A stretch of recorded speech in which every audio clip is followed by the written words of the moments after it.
This is Gizmo88, and today I'm doing a review on the Gameboy Advance TV tuner. This is the HD and 3D review.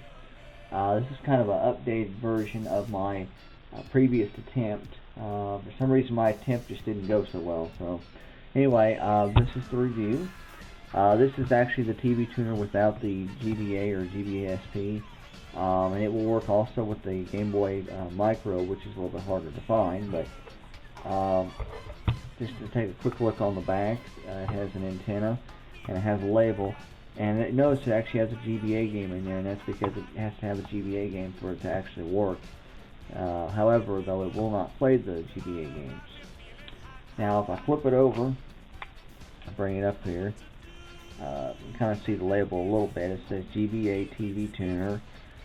Screen resolution of 240 by 160. Now if you're using a micro, the resolution may not come up as good because the screen is smaller on the micro, so I'm not exactly sure what it'll look like on them. Anyway, it's an NTSC, so it's not a digital tuner, but it is an analog. Unfortunately, up to my knowledge, Fortunately, they do make a digital tuner, but unfortunately, this one is not a digital tuner. So, anyway, it takes 4 AA batteries, 2 here and 2 here, and it eats them. It eats them up. So, use the power cord if you can. Just to take a look at some of the stuff you can attach to it. It will work with cable TV. There's the coax, and it actually has an interesting type of end, but like a headphone end, kind of. And anyway, it's not marked for some reason for the cable, but it plugs in right there. Take the cord, plug it in. Over here's the power, and the power brick on this thing weighs a ton. I'm gonna say this thing weighs somewhere between 8 and 10 pounds. I mean, it's ridiculous. Anyway, take it and plug it in. Now this is actually a stand and it's fully adjustable, but it only works with the original GBA, and it might work with the micro, but it will not work with the SP. So look on the front here real quick. We have volume up and down. Has a mono speaker. Has audio and video in and out in the same port, and also has a headphone jack, so you can do like external speakers. The sound is mono.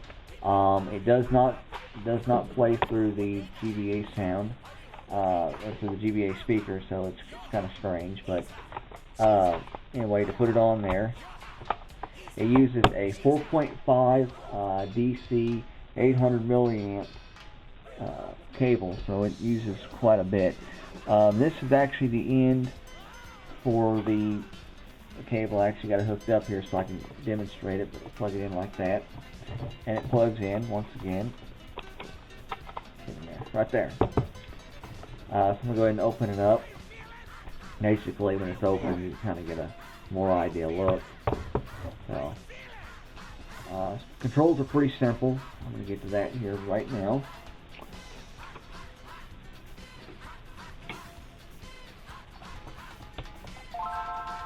Go ahead and get it powered on here while unfortunately this thing does not retain settings, so every time you unplug it, it will lose more. I believe also even if you shut it off, I believe it will also lose the settings. It's been a while since I've used it, so I can't remember exactly, but let me see here. Okay, anyway, it has 2 menus. Menu 1 has you can do a channel search. You can do change the brightness, contrast, or color. Also select between TV monitor AV in or monitor out or AV out. Also has TV channel number, and then you can do a fast TV search, or you can start only. Now analog don't exist no more, but if it's a satellite channel, it will. We do have one around here, but I don't know if it will actually work, so let's see what happens here. It's currently adding the channels. I don't have the antenna up, so I'm not expecting it to pick anything up, but Actually, it is picking stuff up. That's kind of interesting. Not sure what it's going to pick up here, but we'll see. Currently, it's got like 12 channels. That's different. Oh, it's 15. Okay, that's really different then. Well, we'll see what we got here. But as far as I know, there's really no analog around here. So, okay, it looks like it's took me to a blank. Let's see. There's all the frequencies that it's found, and it's not looking like anything's pulling in. Looks like something's trying there. So,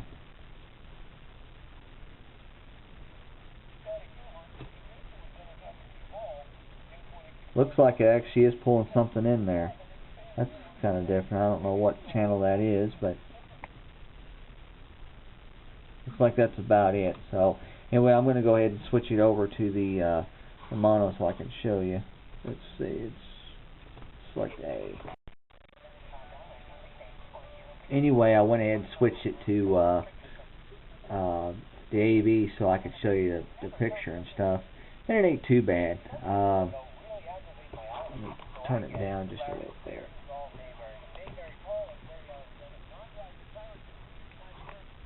Yeah, the picture quality's not too bad,